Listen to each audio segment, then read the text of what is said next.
Ayo anak negeri, bangkit. Kalian tuan di negeri kalian sendiri. Kalian bukan budak. Bangkit, hentikan juriah-juriah. Kalian pengikut Nabi, bukan pengikut juriah. Juriah kita sudah jelas. Juriah kita adalah Nabi Adam. Tapi yang kita ikuti adalah Nabi Muhammad Sallallahu Alaihi Wasallam. Dia baik, dia benar, dia lembut, sidik, amanah, tablik, fatonah. Ikuti.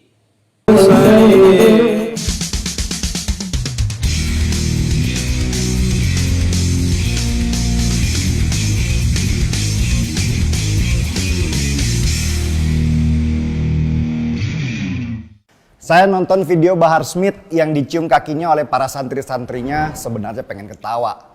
Sampai saya akhirnya sadar bahwa itulah yang terjadi di masa lalu saat Indonesia dijajah ratusan tahun lamanya oleh pemerintah kolonial Belanda.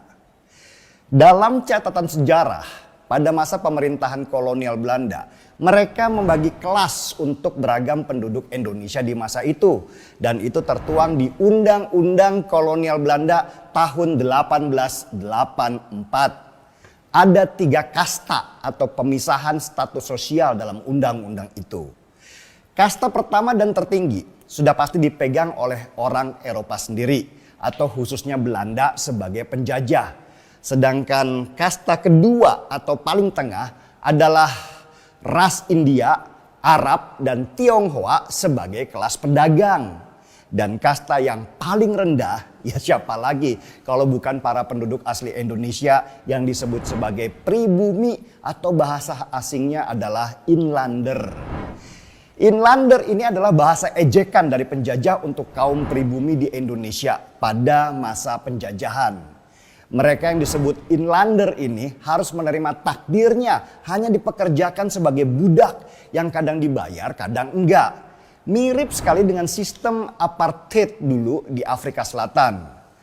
Dan mungkin karena begitu lamanya kita dijajah, sampai nggak sadar bahwa mental sebagian dari kita berubah menjadi mental budak. Orang yang selamanya ada di bawah untuk diinjak, dimanipulasi, dan dianggap tidak ada.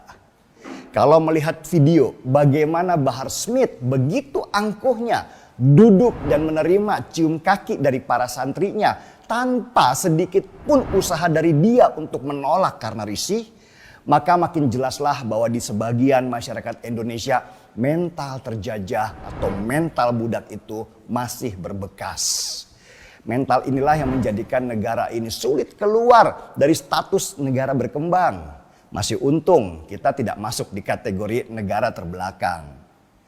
Banyak orang Indonesia yang masih terpukau dengan pangkat, harta, dan nasab atau garis keturunan. Ketika berhadapan dengan orang yang berpangkat, berharta, atau berketurunan raja misalnya, mereka langsung rendah diri sehingga tanpa sadar kehilangan dirinya sendiri. Mereka takut kalau membantah orang-orang yang kelasnya di atas mereka, mereka akan mendapatkan hukuman. Entah itu hukuman di dunia atau nanti di akhirat. Itulah kenapa dari beberapa keturunan Arab, mereka masih setia memegang gelar Habib sebagai tanda bahwa mereka punya darah biru sebagai keturunan Nabi Muhammad. Darah biru ini yang memungkinkan mereka untuk mengkapitalisasi segala hal yang berhubungan dengan Nabi, baik berdasarkan sejarah maupun berdasarkan penafsiran dari mereka sendiri. Orang seperti Bahar Smith dan Rizik Syihab adalah contoh terkenal dari mereka yang jualan nasab atau garis keturunan untuk kepentingan pribadinya mereka sendiri.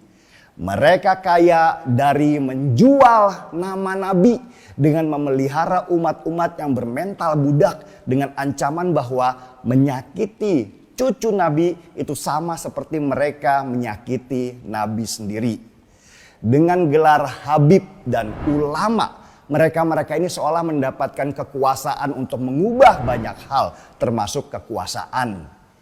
Itulah kenapa orang-orang yang menyanjung gelar Habib dan ulama sebagai alat untuk mengontrol banyak manusia ini condong untuk memuja sistem khilafah.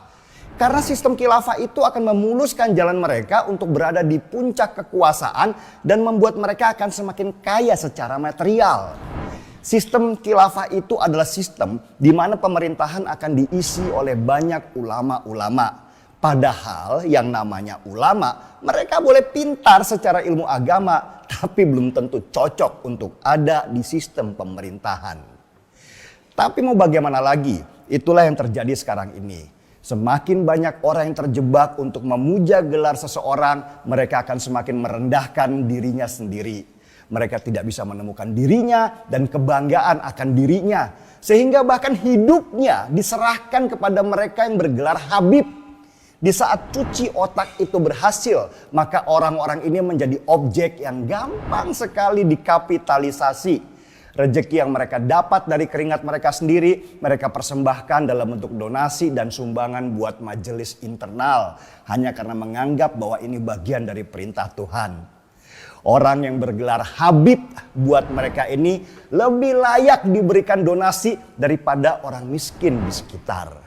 Kenapa? Karena di gelar Habib itulah ada harapan bahwa para cucu Nabi itu bisa mengubah takdir hidup mereka yang miskin atau sedang terjerat masalah. Kalau harus donasi ke orang miskin juga buat apa? Wong sama-sama miskin, sama-sama gak bisa mengubah takdir. Buat saya pribadi, seandainya ya saya keturunan Nabi atau jadi pejabat lah misalnya, maka itu sebenarnya bukan sebuah peluang, tetapi justru menjadi sebuah beban besar. Gelar itu adalah sebuah siksaan karena tanggung jawabnya sangat besar, karena menjadi rujukan dan panutan dari banyak orang. Semakin besar orang mengikuti kita dan menjadikan kita panutan, makin semakin besar pula tanggung jawab yang harus kita laporkan nanti kepada Tuhan. Tapi orang sekarang ini beda. Gelar Habib diobral-obral seolah itu sebagai anugerah untuk mendapatkan kemuliaan di dunia. Cobalah lihat Rizik dan Bahar. Mobil mereka bagus-bagus, rumah mereka besar-besar, pakaian mereka mahal-mahal. Tapi umatnya banyak yang miskin dan kekurangan. Apakah itu perilaku Nabi? Jelas bukan. Mereka jauh dari itu. Mereka hanyalah orang yang ingin menjadi seperti Nabi, tapi tidak kuat secara mental ketika mendapatkan sanjungan. Setiap sanjungan yang mereka dapat itu seperti galian kubur yang mereka gali sendiri dan semakin dalam. Kasihan sebenarnya kalau melihat Bahar dan Rizik. Tapi ya itulah, itu jalan yang mereka pilih. Dan maaf ya, tidak pernah sekalipun saya menyebut mereka dengan gelar Habib. Tidak pernah sekalipun. Karena standar seorang Habib buat saya itu sangat tinggi. Dan tidak mungkin diraih dengan kehinaan seperti yang dilakukan oleh Bahar Smith dan Rizik Syihab. Setuju? Seruput kopinya dulu.